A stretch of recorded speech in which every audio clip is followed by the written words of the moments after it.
Cuando hablamos de familias pastorales, son muchos los pensamientos que vienen a nuestra mente. Usualmente esos pensamientos están matizados con presuposiciones y expectativas. La pregunta es, ¿cómo trabajamos con las presiones a las que son expuestas nuestras familias pastorales? Teotecnología.com presenta Teobytes. Busque su taza de café, de té o de chocolate y siéntese a la mesa con nosotros porque este tema será de gran bendición a su vida y a la vida de su iglesia. Saludos y bendiciones, les habla Jesús Rodríguez Cortés y les doy la bienvenida a esta edición de Teobytes. Hoy nos acompaña el reverendo Justino Pérez Ojeda para dialogar sobre dinámicas de familias pastorales.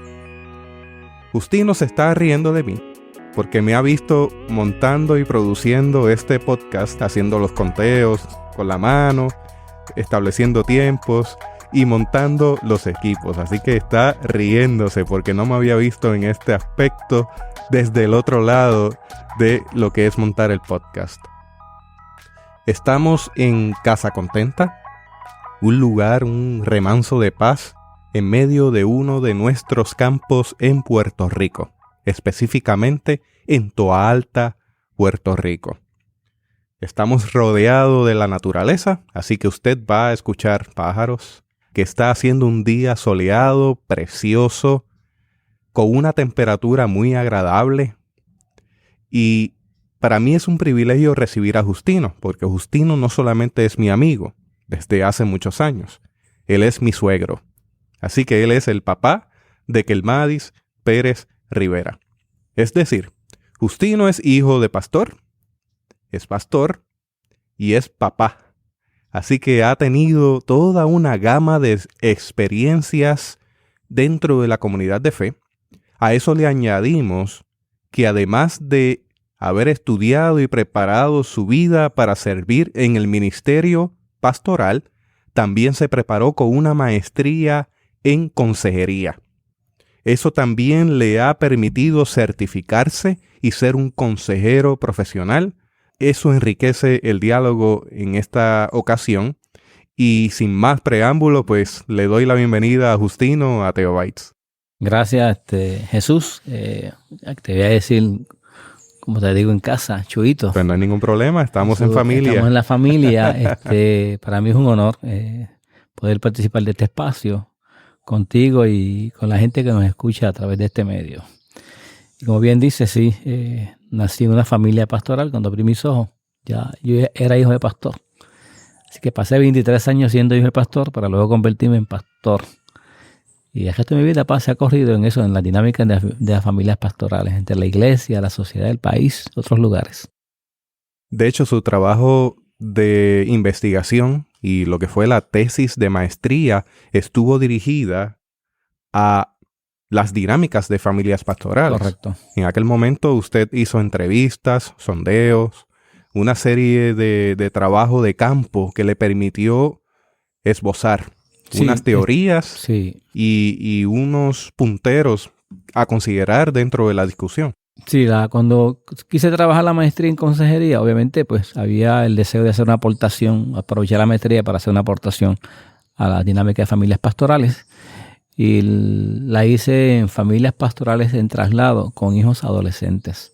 Todo lo que significa para una familia enfrentar el desafío de un cambio pastoral y también la iglesia que despide y la iglesia que da la bienvenida. Todo ese espacio, ¿no? Lo que significa un traslado pastoral con adolescentes.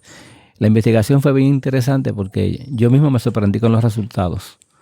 Yo esperaba unas cosas y, bueno, siendo objetivo, empírico, pues sí, los resultados a mí me sorprendieron. ¿Había algo de resentimiento? No, en el caso mío no. Sí, hubo un momento en la niñez, en la adolescencia, que hubo algunos resentimientos y algunas preocupaciones. Pero ya siendo pastor y con ya hijos ya grandes, y yo hice la maestría de mis hijos ya universitarios también, sí observaba unas cosas en las dinámicas de familias que uno ve, jóvenes que van llegando y con adolescentes. Y ya en los hijos nuestros, como tantas veces que nos mudamos, Yo tuve entre mi familia, Saida, mis hijos y yo, nos hemos mudado algunas 8 veces.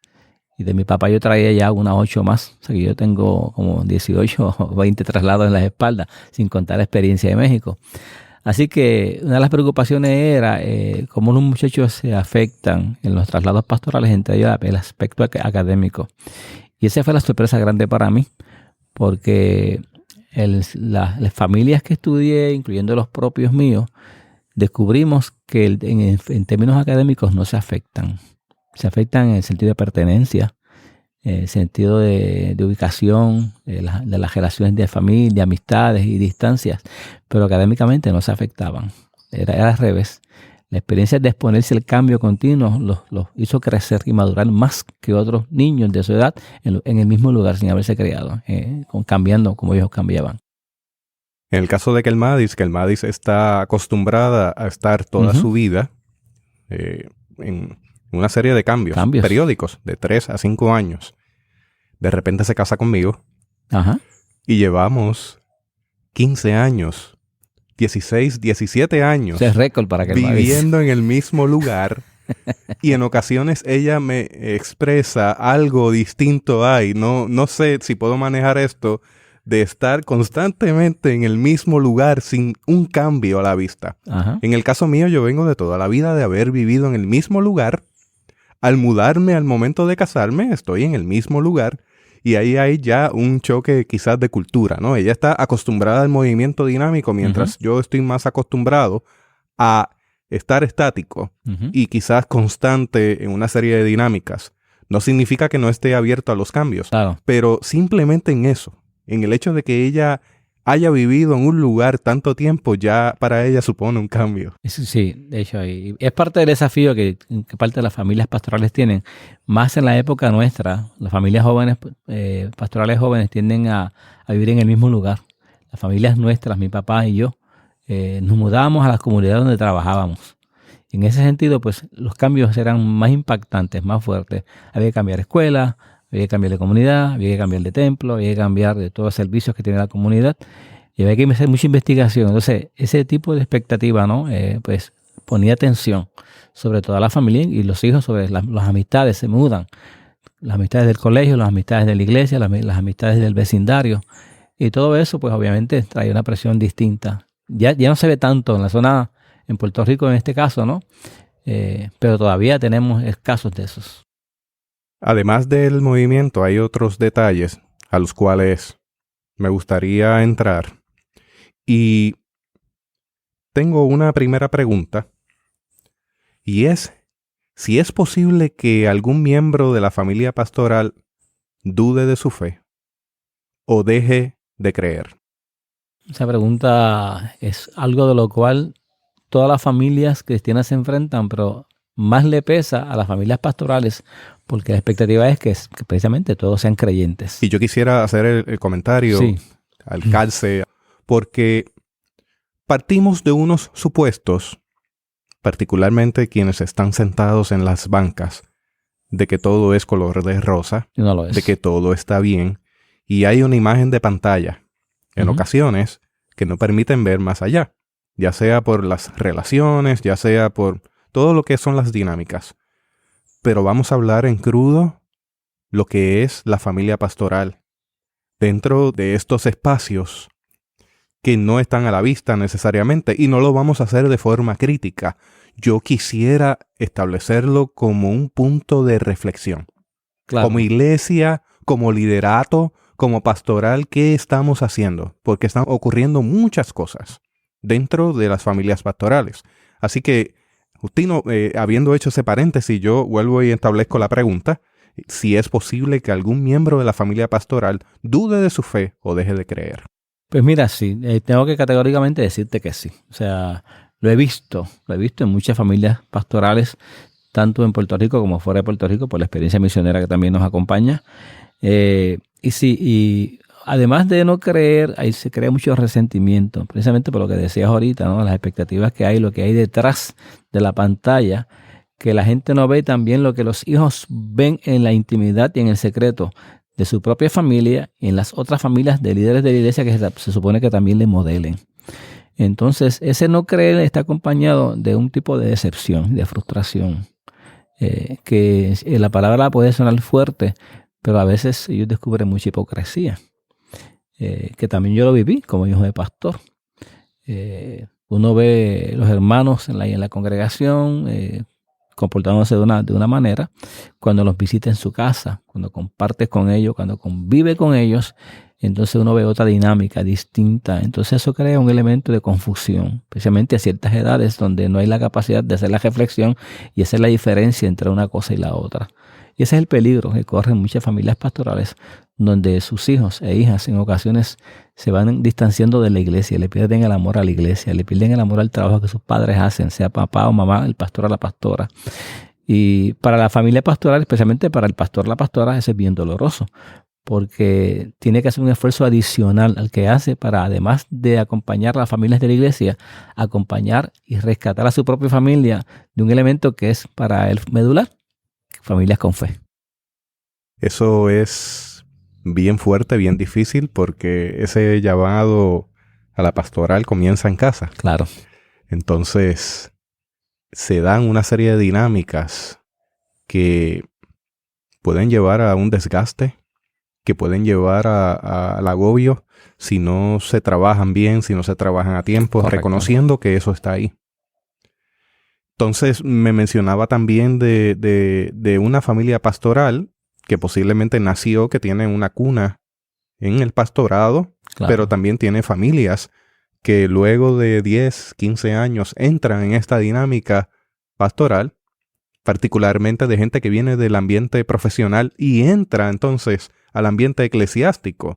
Para eso es mucho más difícil, porque cuando tú naces, en el caso mío, y en el caso de nuestros hijos, el caso mío como hijo de pastor, y el caso de mis hijos, cuando Saida y yo nos casamos, éramos jóvenes, recién casados jóvenes los dos, y nuestros hijos nacen dentro de la vivencia y la experiencia pastoral. Pero sí, hay otros modelos que se está dando cada vez más, de familias pastorales donde ya llega la familia completa, con hijos de diferentes edades, a veces pequeños, a veces adolescentes, a veces ya jóvenes, a veces ya con nietos, ¿verdad? Que no son muchos, pero sí los tenemos.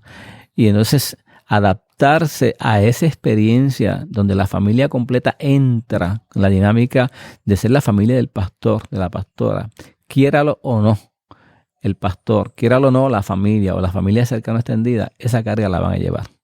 Y entonces es un cambio de traje tan fuerte, de vestido tan fuerte, donde tú no has tenido el chance de irte midiendo, a ver si te queda bien.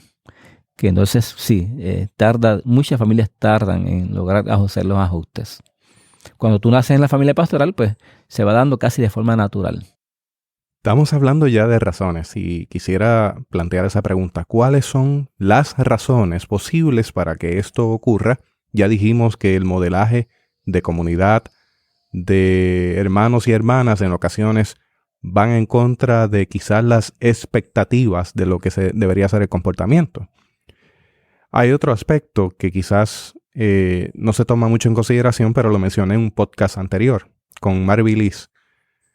Son las expectativas con la figura pastoral, en términos de que le transfieren toda la carga de la divinidad a ese pastor, a esa pastora, y espera que se despoje de toda la humanidad, que no haya humanidad alguna en esa persona, igual que a la familia pastoral. O sea que eso supone una carga muy grande, particularmente para los miembros de la familia pastoral. Claro. Porque entonces, Kelma me menciona algo que ella ha repetido en múltiples ocasiones y lo traigo al ruedo. Claro. Ella dice que los hijos de médicos se enferman,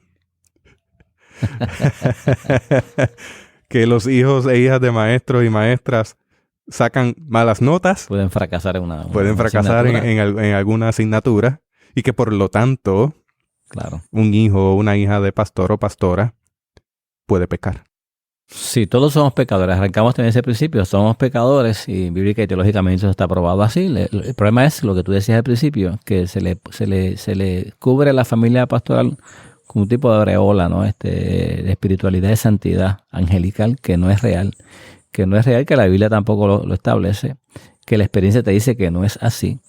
Y quienes tratan de imponerlo y quien trata de ponerse ese traje, esa vestidura, pues obviamente va a tener muchos problemas. A mí me pasó, siendo yo pastor. Claro, cuando yo entré al pastorado, con esa experiencia, trato en lo posible de que nuestros hijos no tengan la experiencia y con todo y con eso, siempre la tuvieron. Y una de las presiones grandes, Jesús, que tiene las familias pastorales en esta expectativa falsa es que se supone que tus hijos sean los nenes, las nenas mejores de la iglesia, más cristianas, que más Biblia sepan, que más coritos sepan, más cánticos sepan, que más participen en la vida de la iglesia, y eso no es real tampoco. Igual la presión que te ponen a ti de que tú tengas una familia modelo, un matrimonio modelo. Y ahí tienes unas situaciones difíciles.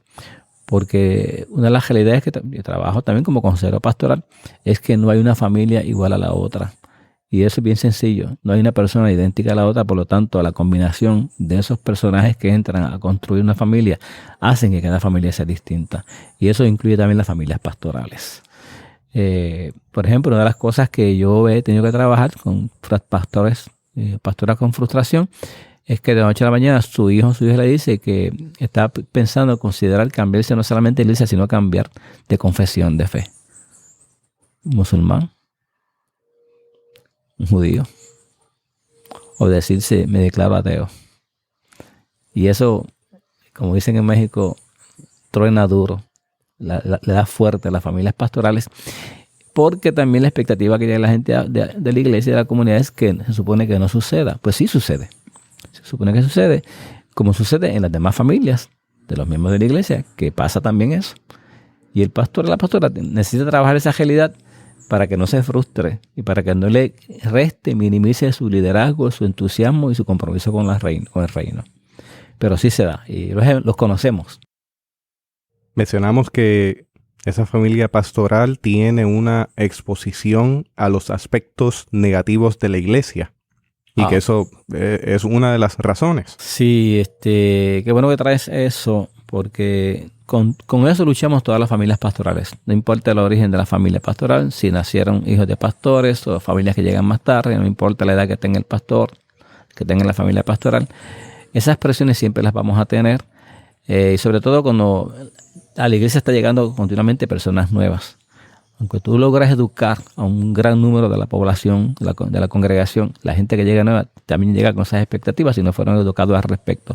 Así que eso es una batalla continua, con la cual estamos trabajando. Y una de las formas de trabajarlo es educa a tu familia pastoral, educa a tus hijos, a tu esposa, a tus hijos, a tu familia, a tus nietos, a tus yernos, a tus nueras, de esa realidad para que no tengan que combatir con lo que realmente no tienen que combatir. Eso no es un problema que ellos tienen que trabajar. Lo tiene que resolver la iglesia o los hermanos que llegan, pero no le toca a la familia pastoral resolver algo que no es de ellos. Esas expectativas son muy fuertes, ¿no? Y son muchas. Inclusive el uso de los recursos económicos, el uso de la casa, de la vestimenta, de un carro. Yo recuerdo de pequeño, el peor carro era el del pastor porque tenía que ser humilde.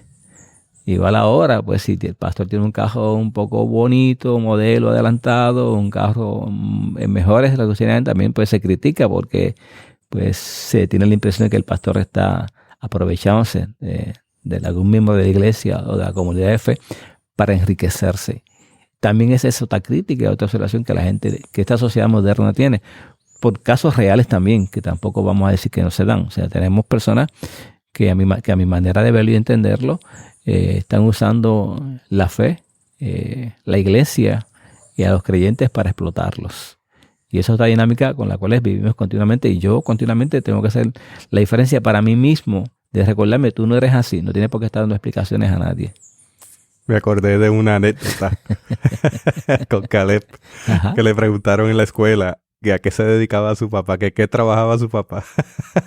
Y él contestó que su papá no trabajaba, que él era pastor. Sí, así mismo fue. Así mismo fue. La maestra llegó a casa luego porque la maestra, en ese caso tuvimos la bendición que la maestra era de la iglesia, nos conocía, y me llegó a casa un poco preocupada, decirme, pastor, enséñale a su papá, a su hijo, cuál es su trabajo. Y sí, tuve que sentarnos y explicarle a esa edad tempranita, en escuela elemental, los grados primarios, ¿no?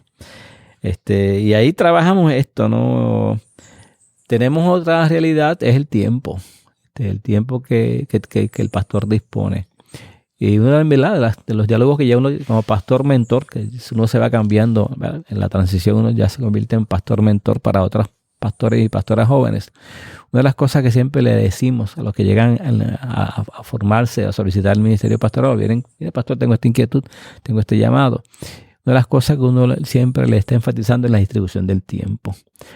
Para todo. Para su vida profesional, para su descanso, para su vida de familia, para su alimentación, para sus estudios, para su preparación, en lo que significa las diferentes áreas donde el pastor acompaña a la iglesia. Y también ahora, pues, la presión que tenemos en estas sociedades modernas es que la iglesia ha tenido que aceptar la realidad que no es iglesia solamente del templo, sino que también es iglesia de la comunidad. Ese elemento, ingrediente fuerte que tiene que ser también ser pastor de la comunidad, pues te consume en términos de tu tiempo, de tus capacidades, y ahí es donde muchas familias pastorales se sienten abandonadas. Ese balance que tiene uno como pastor o pastora es un trabajo que requiere uno esa conciencia, tener esa conciencia, porque si no es bien fácil descuidarse y cometer el error de abandonar tu familia, a lo cual muchos hijos e hijas de familia o familias padres se sienten abandonados. Y el señalamiento crudo es, la iglesia me robó a mi papá o a mi mamá. Precisamente eso era lo que quería comentar. Que sienten que la iglesia le está arrebatando a esa figura paterna o materna de casa. Correcto. Eso uno lo puede, a mí me ha tocado trabajarlo y no hay una familia pastoral que no tenga que trabajar eso. Entonces, ¿qué podemos hacer? Pues mira, no es sencillo, pero una de las cosas que podemos hacer, por un lado, crearle a los hijos la conciencia de cuál es tu trabajo pastoral, tu tarea. Que tú no tienes horarios, que tú no tienes días, que no tienes semanas ni meses rutinarios. Y que de momento tú puedes tener 5 o 6 días de funerales, de gente hospitalizada, de familias en crisis. Y eso no te exime de preparar el sermón, de preparar el estudio bíblico, de trabajar otra tarea. Entonces, ahí no hay descanso. Cuando tú terminas esa rutina tan cargada, lo que tú quieres y necesitas es descansar, pero tu familia te está esperando. Con todas las situaciones. Todas las situaciones que tú nos has atendido y están haciendo turno para hablar contigo, para que le acompañes, para que les escuches. Y entonces, donde la familia también necesita hacer, ¿verdad? El pastor, la pastora, trabajar eso con los hijos para que también ellos tengan el balance de cuidarte. No que resientan que papá o mamá lo están descuidando, sino que también ellos acompañan a uno en el cuidado que uno necesita, porque en esa medida también uno va de forma responsable y de forma amorosa y con una conciencia ya paternal o maternal, dedicarle en ese momento otro espacio a los hijos, ese espacio que se le negó antes. Pero necesitas tener esa conciencia. Si no la tienes, caes en otra rutina de más trabajo, de más situaciones, y esto no termina, ¿no? No, y el problema sería una de las situaciones que se dan en familias pastorales. Esa figura pastoral cruza a la puerta buscando descanso, buscando un espacio de descompresión que supone toda la carga emocional de la pastoral. Entonces llega a casa y se siente que entonces está repleto de problemas, y esta persona con falta de descanso, con el agobio, con todas las situaciones que suponen y las presiones que suponen la pastoral, básicamente perder el control en algún momento. Sí. Y sentirse que no tiene un espacio de salida, de descanso. Y ese es uno de los cuidados grandes, ¿verdad?, que las familias pastorales necesitan tener. Por un lado, la familia es entender la dinámica de su papá, su mamá que es pastor, pero también papá y mamá que son pastores, estar consciente que su familia le necesita. No como pastor, sino en esa función de papá o mamá también, ¿no? O esposo o esposa.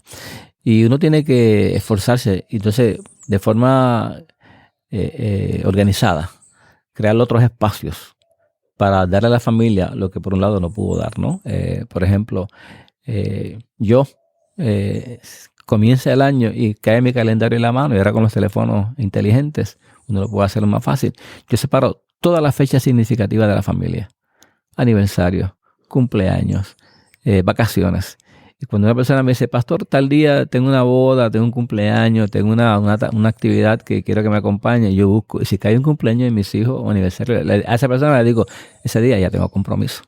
No tengo que decirle que es con mi familia, pero es un compromiso tan válido como otros compromisos con otras familias. Es válido como pastor o pastora poner en agenda un espacio y decir ocupado.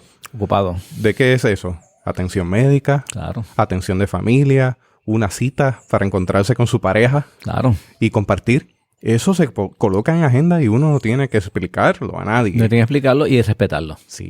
Respetarlo porque ya tu familia, tu esposa, tus hijos, ¿verdad? O tu esposo, en el caso de la pastora, saben que ese trabajo ya se hizo porque por lo regular, y lo que recomiendo es que lo hagan en familia. Porque también el resto de la familia, los hijos y las hijas y las esposas, si trabajan fuera también, que es la dinámica nueva también tienen sus otras agendas particulares. Entonces es importante sentarse y planificar juntos sus agendas. De tal manera que todo el mundo sepa lo que va a suceder todos los días, todos los meses y todas las semanas, inclusive en el año. Y a la hora de nuevos compromisos, tanto de un lado como del otro, de los miembros de las familias, van a su calendario familiar y respetan esos espacios porque hay que honrarlos por el beneficio de todos. Justino hablaba de la agenda de los teléfonos y vino a mi mente que hace 2 semanas le cambié el teléfono y se está volviendo loco con la agenda. Así que soy culpable. Sí, pero es una gran herramienta, ¿sabes? Sí. Es una gran herramienta. Entonces, Justino, ahí hablamos de una pastoral y estamos hablando de una pastoral a tiempo completo. Usted ha rayado otro tema. Claro. A pesar de que a nivel denominacional se acostumbra de que la pastoral sea a tiempo completo y yo diría que el 99% del cuerpo pastoral de la iglesia a la que asistimos, así es. Pero hay una modalidad o una tendencia a que con la situación económica y las dinámicas que se van desarrollando, se van dando esto que yo digo entre comillas, una pastoral a tiempo parcial, y lo digo entre comillas porque no existe tal cosa. No.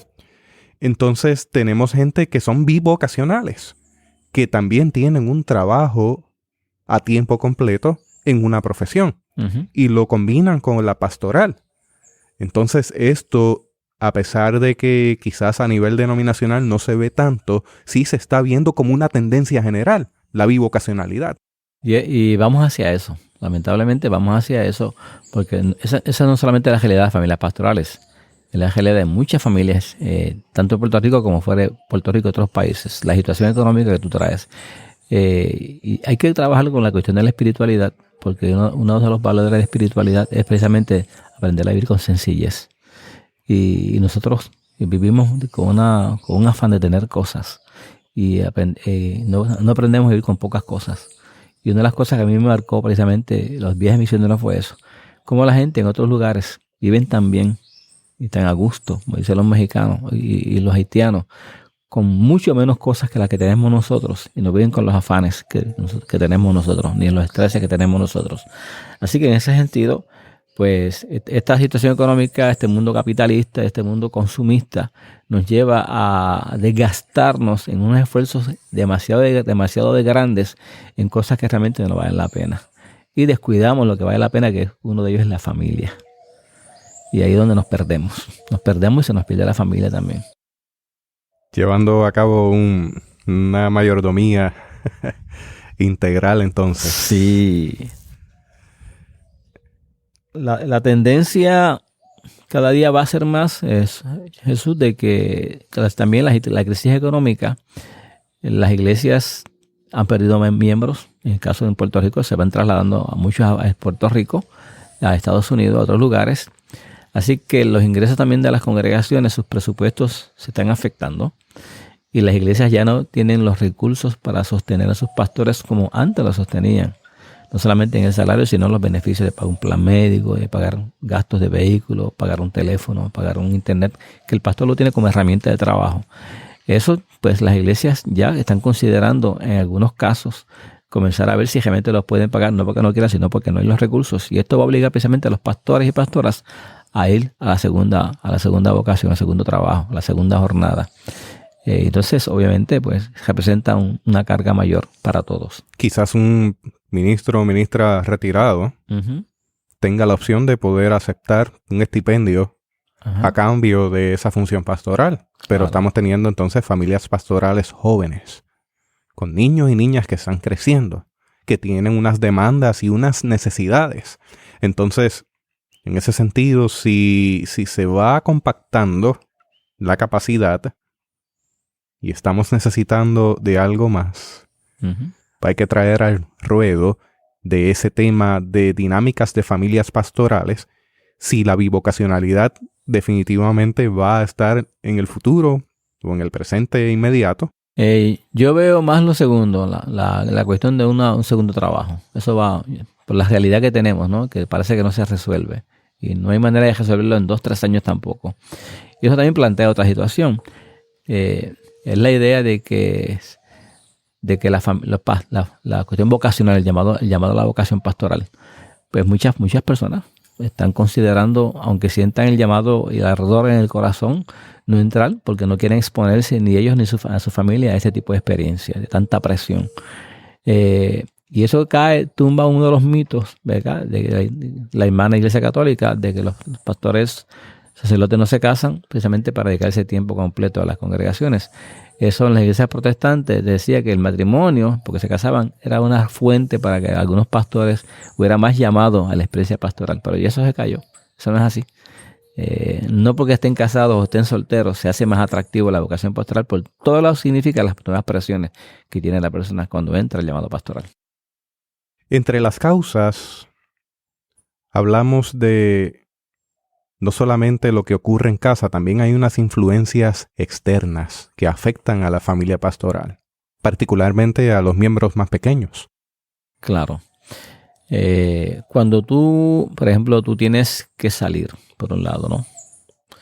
Y la familia pastoral quizás no tenga los recursos para pagar un cuido. Ese nene o esa nena, tu hija, lo cuida muchos miembros de la iglesia. A veces están con una familia, a veces están con otros. A mí me pasó, estando en pastores iniciales, que Caleb caminaba conmigo. No estaba en la escuela todavía, caminaba conmigo. Yo llevaba a Saida a la escuela, que era maestra, bajaba conmigo y cuando me llevaba a una emergencia, la primera familia de la iglesia que yo encontraba, yo dejaba al pobre muchacho. Y entonces, claro, yo trataba de que fueran familias de confianza, ¿no? Y gracias a Dios nunca ha pasado nada que tuviéramos que lamentar en términos de riesgos, de abusos, de maltratos, de ninguna clase. Pero siempre estaba esa preocupación. Entonces, obviamente, cuando este niño, esta niña tuya, el hijo del pastor o la pastora, se expone a tantos modelos de familia, ya tú tienes un desafío serio ahí en términos de cómo tú estructuras el carácter de ese niño o esa niña, ¿no?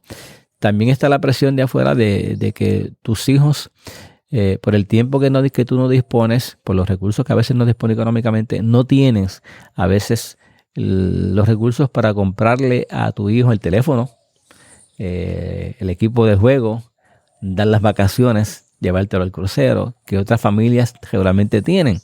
Así que la presión es que porque eres el hijo o la hija pastora, no tienes esto, y no necesariamente tiene que ser así.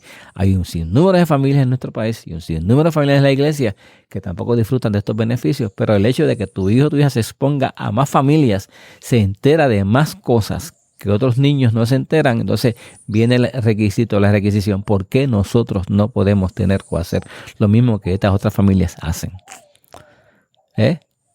Y esto sí, es interesante. Y estos casos, pues, yo los tuve como hijo de pastor y lo tuve como papá, que uno en momentos tenía que quedarse hacer silencio, a veces irse en silencio a secarse la lágrima porque no había respuesta. Y todavía a veces no la hay.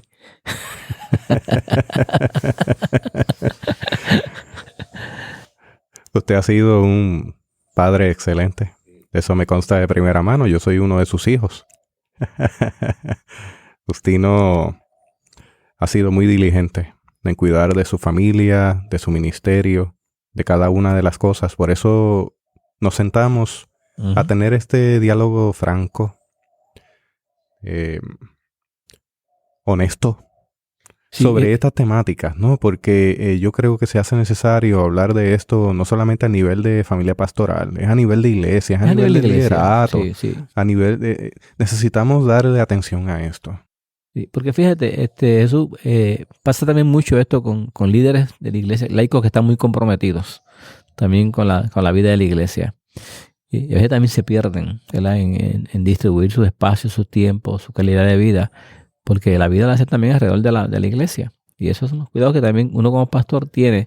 Yo le he dicho a algunos hermanos, mira, no vengas al culto mañana, o renuncia a esta posición porque tienes muchos puestos en la iglesia. Y la gente dice, pero pastor, usted me dice que no trabaja. No, te digo que trabajes en lo que realmente tú puedas lograr trabajar de forma buena, sin que te dañes, ni que dañes a tu familia.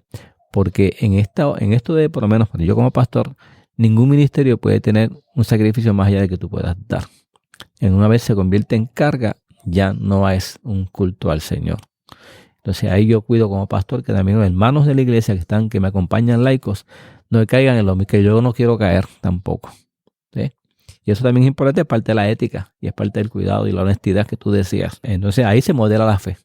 Se le modela la fe a tus hijos, a tu familia, y le modela la fe a las familias de las que tú pastoreas, inclusive modelas a la comunidad, porque saben que esos cuidados se tienen. Cuando esos cuidados no se tienen, tienes 1000 dedos señalándote y 1000 voces hablando de ti, de tu familia. Y igual, pues eso también se puede evitar si uno hace lo contrario y crea un ambiente totalmente distinto que favorece todo lo que puede significar la iglesia del reino de Dios. Amamos al Señor profundamente, amamos la obra del Señor, nos rendimos a ese llamado. Justino habla de experiencia propia, igualmente este servidor. En el caso mío, yo terminé hospitalizado luego de una jornada muy fuerte. Claro. Donde estaba intenso en trabajo, en iglesia, en familia, en todos los aspectos. El cuerpo grita.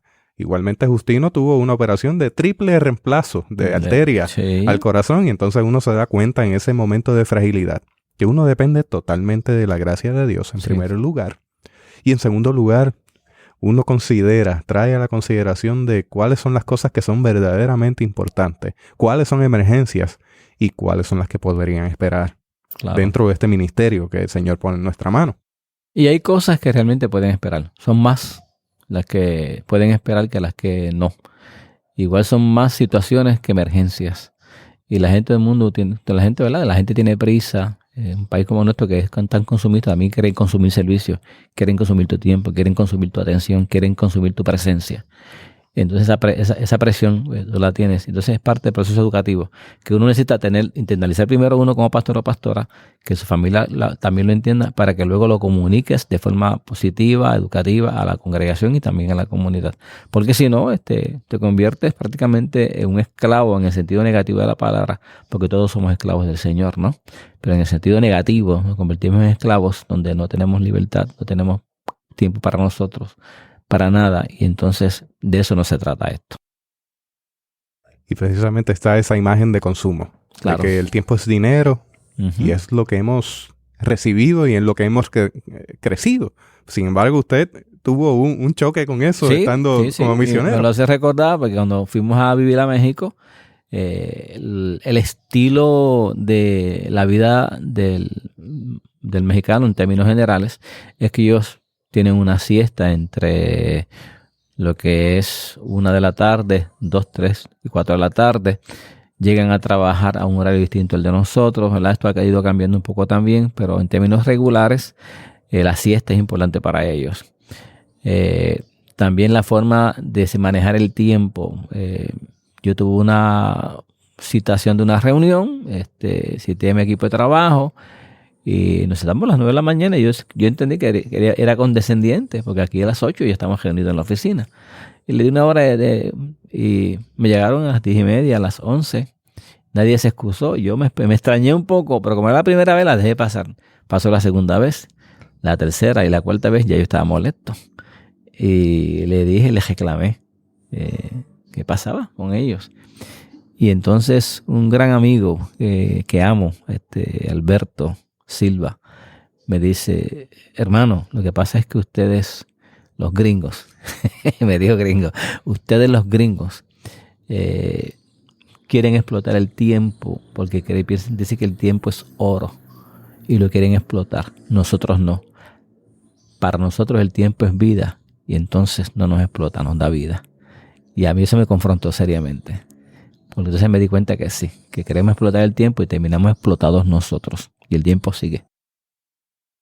Así que es muy importante ver si en algún momento estamos en una actitud de consumismo. Sí. O si estamos en una actitud de vivir. Claro. Y vivir bien.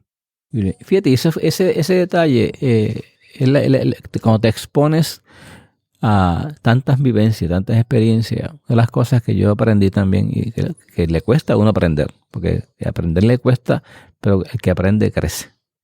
¿Verdad? Y hay que atreverse a eso, arriesgarse a aprender cosas nuevas. Y una de las cosas que aprendí precisamente es hacer la diferencia entre calidad de vida y vida abundante. Nosotros hablamos en el mundo del consumismo de tratar de dar calidad de servicio, calidad de tiempo, calidad de vida, pero el Evangelio habla de vida abundante, que es mucho más. Esa abundancia de la vida sobrepasa esas calidades pequeñas nuestras que establecemos socialmente, que establecemos económicamente, que establecemos políticamente, que establecemos inclusive en la institución eclesial. Entonces el llamado precisamente eso es a cómo dentro de tantos desafíos mantener la vida abundante. Yendo a una tercera pregunta. ¿Qué puede hacer un pastor, una pastora, un líder al nivel familiar? ¿Cuáles son sus recomendaciones? Habiendo establecido todas las complicaciones y lo que nos ha llevado en esta discusión a señalar. Pues mira, una de las cosas que, porque lo viví, o sea, cuando ya tú tienes la experiencia de ser hijo de pastor, pues ya tú vas, tienes una oportunidad y qué bueno que este espacio se da para que otras familias lo puedan escuchar. Y una de las cosas que yo creé conciencia ya siendo hijo de pastor y cuando Dios me llama al pastorado, que yo no sabía que iba a ser pastor, es un llamado que Dios hace a nuestra vida. Cuando nace nuestra primera hija, Keila, luego Kelmadis, luego Caleb, yo comencé a tener ese cuidado junto con Saida, mi esposa, y ese diálogo era continuo. ¿Cómo evitar que nuestros hijos pasaran por las cosas que nosotros habíamos pasado siendo hijos de pastores, la familia pastoral, y que otras familias compañeras pasaban? Así que una de las cosas que yo le decía tanto a mis hijos como a la iglesia cuando me entrevistaban es: mis hijos no sean responsables de mi tarea pastoral. O sea, ustedes me llaman a mí, ni mi esposa, ni mis hijos son los pastores de la iglesia. Ese es mi trabajo, ese es mi llamado, esa es mi responsabilidad. Y se los recordaba tanto a la iglesia, y se los recuerdo, y se los recordaba a mis hijos. Ustedes son responsables, por lo tanto, ustedes van a amar a Dios como los aman los demás niños de la iglesia. Y van a amar a las demás familias de la iglesia, también como las demás familias de la iglesia están llamados a amarlos a ustedes como familia. No porque es la familia pastoral, sino porque es una familia natural y común y corriente como otra familia con las mismas necesidades, a veces distintas en algunas cosas, pero también las mismas que otras familias de la iglesia. Y de esa manera también que aprendan a ver lo lindo que es el pastorado. ¿Sabe? Que no se trata de amargura ni de quejarnos, no, esto es una riqueza. O sea, yo tengo 65 años siendo pastor, primero que nada 23 años siendo hijo de pastor y líder de la iglesia, y luego el resto de mi vida hijo pastor. O sea, estos 65 años yo los he echado como hijo, en la familia pastoral. Así que algo bueno yo lo he encontrado, algo bueno Dios ha permitido que yo permanezca. Yo estudié ingeniería civil, yo trabajé en un bachillerato en economía. Yo podía trabajar en otras cosas. Yo no es que no tenía nada que hacer en el mundo secular. Claro que tenía que hacer, pero cuando Dios llama, ¿no? Entonces uno aprende a ver lo lindo de la experiencia pastoral. Entonces cuando ya tú vienes con la experiencia de haber vivido hijo de pastor, pues tienes los cuidados que quizás otras familias no han tenido, y eso es lo que queremos aportar a través de este programa, que sí es lindo y es una experiencia que pues no todas las familias lo tienen, porque son pocas las familias pastorales en términos estadísticos, que una familia sí es una familia distinta. Eso es otra cosa que nuestros hijos tienen que aprender y que las demás familias tienen que aprender, que aunque sí no nos pueden montar unas presiones externas, también aceptar que somos familias distintas. Y eso no te lo quita nadie. La Biblia dice que el leopardo, aunque trate, no puede quitarse las pintas de su piel, y el león no puede dejar de rugir cuando sabe que hay presa en la selva. Es importante que la figura pastoral ame a sus hijos e hijas como son. Usted tiene 3 universos de hijas e hijos. Y nos puede hablar un poco sobre eso, sobre los diferentes caracteres, las diferentes decisiones que se han tomado en la vida. Claro. La mejor manera de tú modelarle a tus hijos, y esto aplica al liderato pastoral y papá y mamá en otras áreas de vida, profesionales también, pero desde el punto de vista de la fe, de la vocación pastoral, es viviendo lo que tú enseñas, ¿verdad? Es ser consistentes en eso. Otra manera es demostrando el respeto a ellos por su dignidad como personas, no porque son niños o niñas, porque son hijos de o hijos de o hijas de o pastores o no, sino porque ellos tienen un valor en su dignidad propia como persona que hay que respetar. Y que dentro de ese valor están las diferencias de sentimientos, las diferencias de interpretaciones, las diferencias de personalidades, de carácter, de gustos, de actitudes y de respuesta frente a diferentes situaciones de la vida. Por ejemplo, una hija nuestra puede disfrutar más del campo y otro disfrutar más de la playa. Así que esa diversidad tú la tienes en tu casa. ¿Cómo tú manejas eso como pastor? ¿Cómo manejas eso en otras áreas de la fe? ¿Cómo manejas eso en otras áreas educativas? En otras áreas de recreación y de decisiones en la vida, en escoger la pareja, dónde vas a vivir, qué trabajo vas a escoger, cómo vas a desarrollar tu vida. Pues mira, eso hay que respetarlo porque tú no puedes manejar eso, tú no puedes manejar, de ninguna manera tú puedes controlar eso. Así que en ese sentido es bien importante modelar desde la misma práctica, desde la misma vivencia de uno mismo, y saber que hay que ser congruentes en términos de ideas, de sentimientos, conducta y toma de decisiones. Para mí eso es bien importante. Yo siempre le dije a mis hijos y le enseño a la gente de la iglesia que pastoreo que yo no estoy de acuerdo con esta frase de que a todos los hijos se les quiere igual. Eso es mentira. Es una mentira, un engaño que hemos caído. ¿Sabe por qué no se quieren igual, Jesús? Porque ellos no son iguales entre sí. A los hijos se les quiere mucho, cuanto tú puedas, pero se les quiere como son. Así que si tienen 3 hijos, 2 hijos, 10 hijos que son distintos, necesitan que se les quiera como son y por lo tanto se les va a querer distinto. Imponerle el mismo patrón de amor, de afecto, de acompañamiento, de exigencias a cada hijo es un acto de violencia. Que los pastores y cualquier familia también puede caer en ese error. Así que yo a mis hijos los quiero mucho. ¿Cuánto? Pues no te puedo decir. Mucho, mucho. Tanto que daría cualquier cosa por ellos. Daría por ellos cualquier cosa. Pero los quiero distintos. Porque ellos son distintos. Entonces cuando tú los quieres como son, ellos también aprenden a valorar lo que tú haces. Y a valorar lo que tú eres como persona. Y entonces se da lo que se da en la relación de papá y mamá y familia. La cuestión de la admiración. Nos admiramos. De parte y parte, ¿no? Obviamente, y una de las críticas es la distribución de lo que hablábamos ahorita, el tiempo, los calendarios, las actividades. Yo recuerdo en una ocasión cuando era pastor en una de las iglesias nuestras en Manala, puedo decir porque fue una experiencia muy positiva. En una época de vacaciones, pues seguramente nunca tenemos tanto dinero como para viajar fuera del país. Así que las vacaciones las traemos a hacer internas y salimos de la casa y regresamos a la casa. Así que eso ya interrumpe las vacaciones porque siempre hay alguien que te ve entrar y salir. Y siempre hay una necesidad que llega, así se cuela y se filtra entre las vacaciones. Y una mañana habíamos hecho plan de salir a la playa de Cerro Gordo acá en Dorado. Que para nosotros era distante. Un carro que teníamos pequeño, pues tratamos de acomodar todas las cositas. Cuando ya voy a salir, que el carro está en la entrada de salida, se me atraviesa una señora con un carro. Una señora que no era de la iglesia, pero sabía que era el pastor y la familia pastoral vivía allí. Se atravesó, se baja llorando y me dice, tengo un bebé, una mujer joven, en el hospital regional de Bayamón.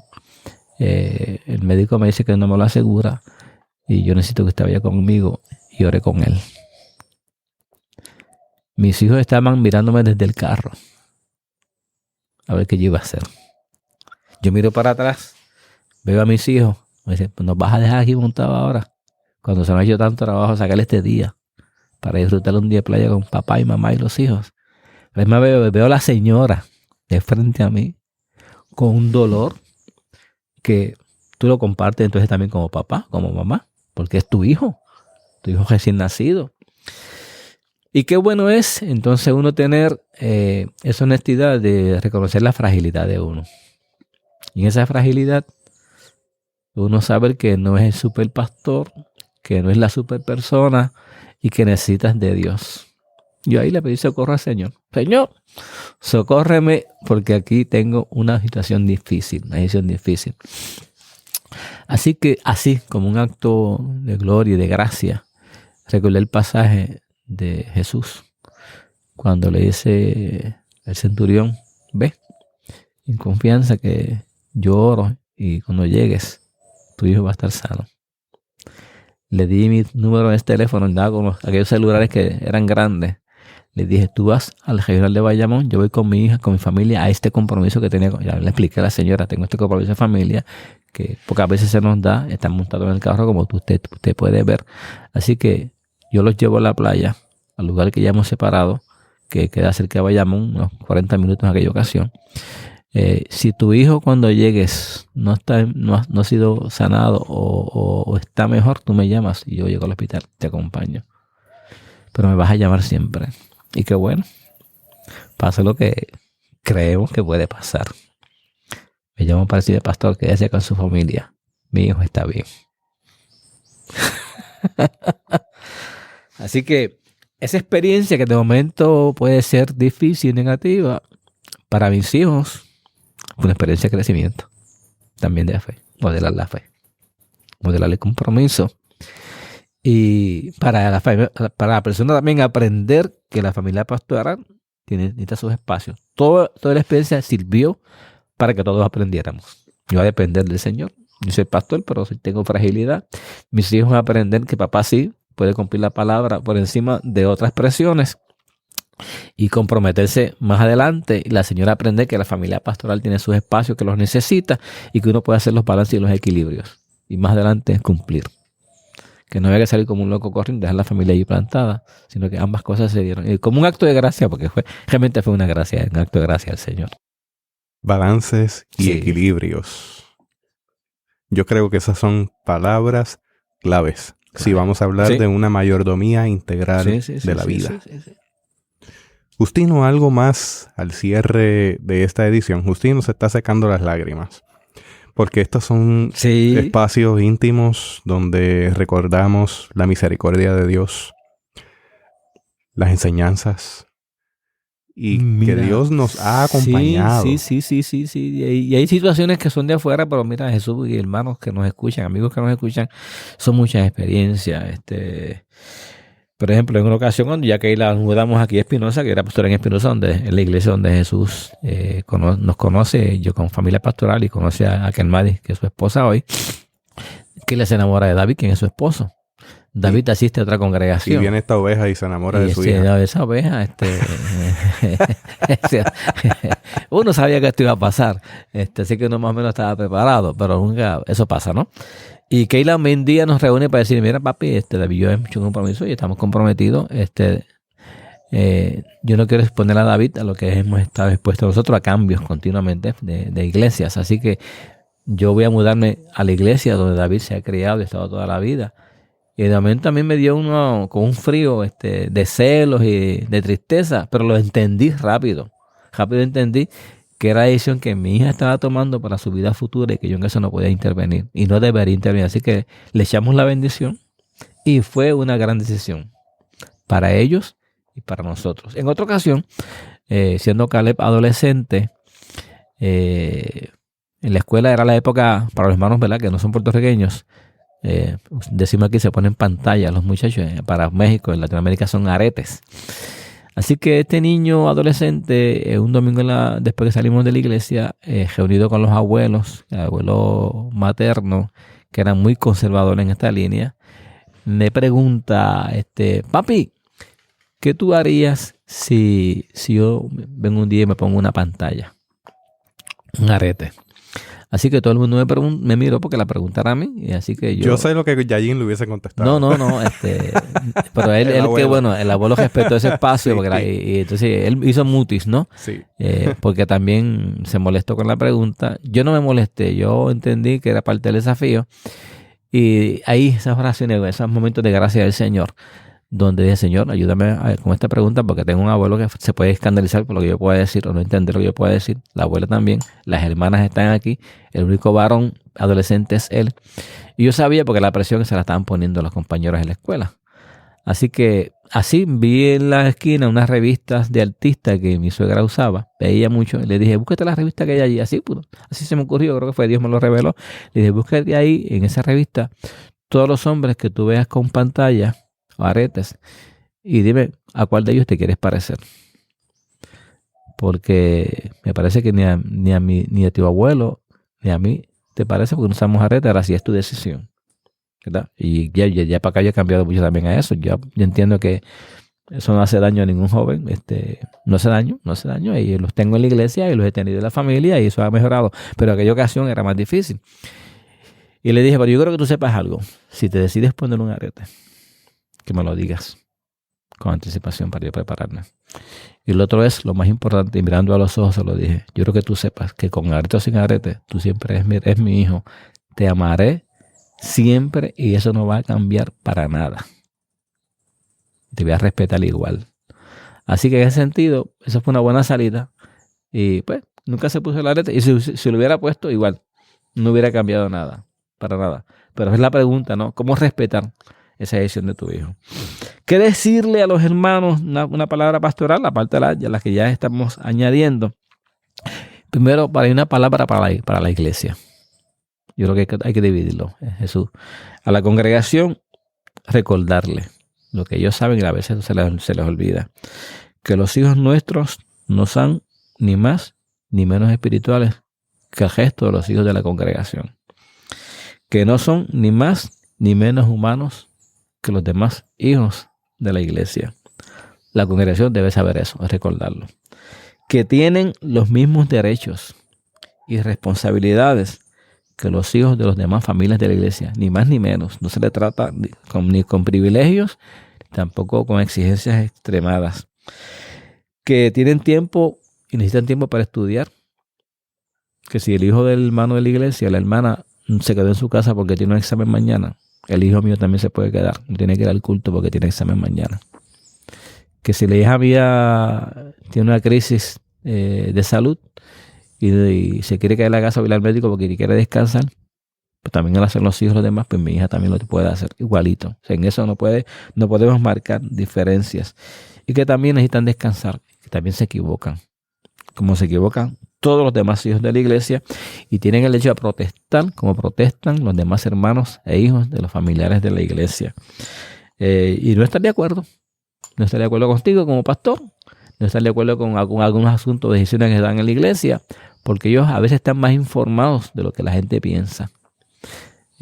Porque se enteran de lo que tú dices en tu casa, bueno, más se enteran de lo que las familias están diciendo en la calle, que el pastor y la pastora nunca se enteran. Así que están más informados a veces que uno, y cuando toman decisiones o te desafían o te señalan es porque ellos tienen información que tú como pastor o pastora no tienes. Eso es importante saberlo y preguntarles.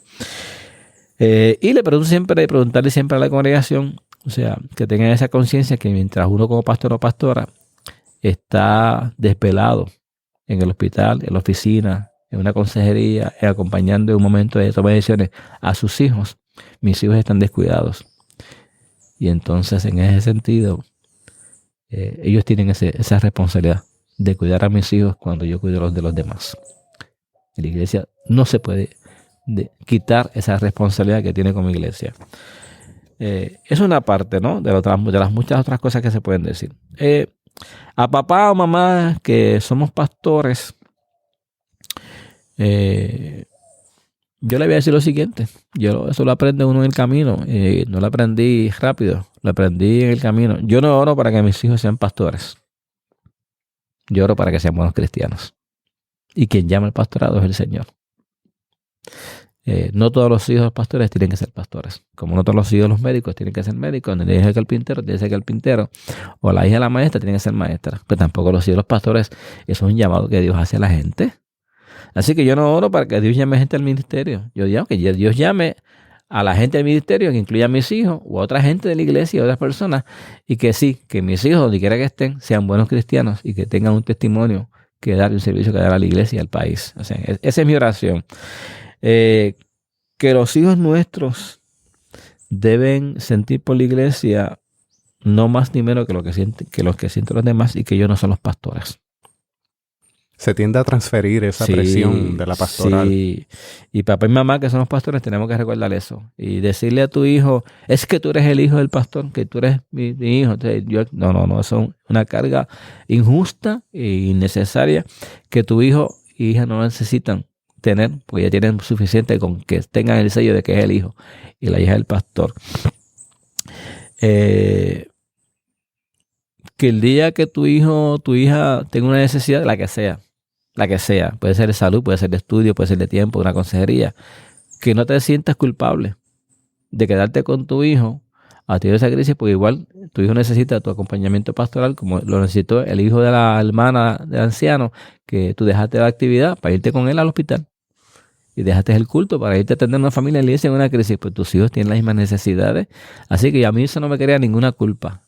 Y lo hice, y lo hizo, y lo haré, y lo hice más de una ocasión. Yo falté a algún culto y porque mi hijo estaba enfermo, hubo una necesidad, y no me crea ningún remordimiento de conciencia. ¿Sabe por qué? Porque le digo a la iglesia, le decía a mis hijos, la iglesia puede conseguir otro pastor o pastora, pero mis hijos solamente me tienen a mí como papá. Y ahí es donde se da la diferencia que uno tiene que marcar para beneficio de los hijos, de tu paternidad responsable, de tu maternidad responsable, y también para la iglesia.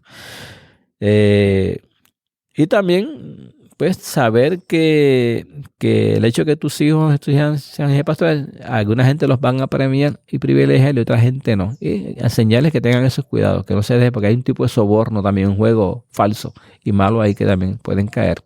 Yo recuerdo de niño que una maestra de la escuela, que era la encargada de repartir los zapatos que se daban para los niños pobres, para aquella ocasión que era una familia bien pobre, también nosotros, me lo dijo, no te vamos a dar porque tú eres el hijo del pastor. Eso me marcó. Y luego otra parte que puede ser chistosa, pero ya adolescente, llegó una nena bien linda a la comunidad, cayó en mi grado y todo el mundo miraba a la nena porque era bien linda, y mis compañeros me decían, tú no la puedes mirar porque tú eres el hijo del pastor. Y ese día le dije, no, el pastor es mi papá. Aprender a defenderse, ¿no? Así que uno aprende a desarrollar, había una salida de destreza, ¿no? ¿Qué decirle entonces a los hijos de los pastores? Tienes una realidad, hijo de pastor o pastora. Tu familia es extraña. Tu familia es una familia distinta, es extraña. Y recuerdo que a mis hijos le decían, es que ustedes son una familia extraña. Le decían las amistades de mis hijas y mis hijos a nosotros. Y realmente somos una familia extraña, porque las dinámicas son en ocasiones muy distintas a las demás familias de la iglesia, de la comunidad. Y no te sientas mal por eso. Al contrario, disfrútalo. Saca la ventaja positiva que puedas sacar de eso. Y atreverse a exponerte como hijo de pastor, hija de pastor o pastora, a esa experiencia que enriquece y que puede aportar a otros, que muchos te van a preguntar y tú tienes la oportunidad de compartir. Y hay un consejo que el apóstol Pablo da a los cristianos que aplica también a esto de ser hijos de pastores. Pablo dice a los romanos, en cuanto te sea posible, ¿verdad? Dice, no es que lo puedas hacer siempre. En cuanto te sea posible, trata de estar en paz con todo el mundo. Yo aplicaría el texto, en cuanto te sea a ti como posible, como hijo de pastor o pastora, trata de establecer la diferencia entre tu espiritualidad y tu relación con Dios con la de los demás, incluyendo la de tu propia familia, de tu propio papá y tu mamá que es pastor. Tú tienes el derecho, como hijo de pastor, a establecer una diferencia de espiritualidad, de relación y comunión con Dios que no te la impone nadie. Así que ese derecho lo tienes, exígelo y vívelo. Muchas gracias, Justino, por este espacio de diálogo sobre familias pastorales y las diferentes dinámicas dentro de la familia, la iglesia y el liderato. Si usted desea encontrar las notas de este episodio, le invito a visitar la página de internet en www.theobites.com/familias pastorales. www.theobites.com/familias pastorales. También le invito a compartir este episodio con otras personas que usted sabe les será de mucha bendición, como lo ha sido para nuestra vida y la suya. Hasta aquí esta edición de Theobites. Gracias por darnos el privilegio de llegar hasta ustedes a través de las redes informáticas. Será hasta el próximo episodio. Que la paz y la gracia de nuestro Señor Jesucristo sea con ustedes.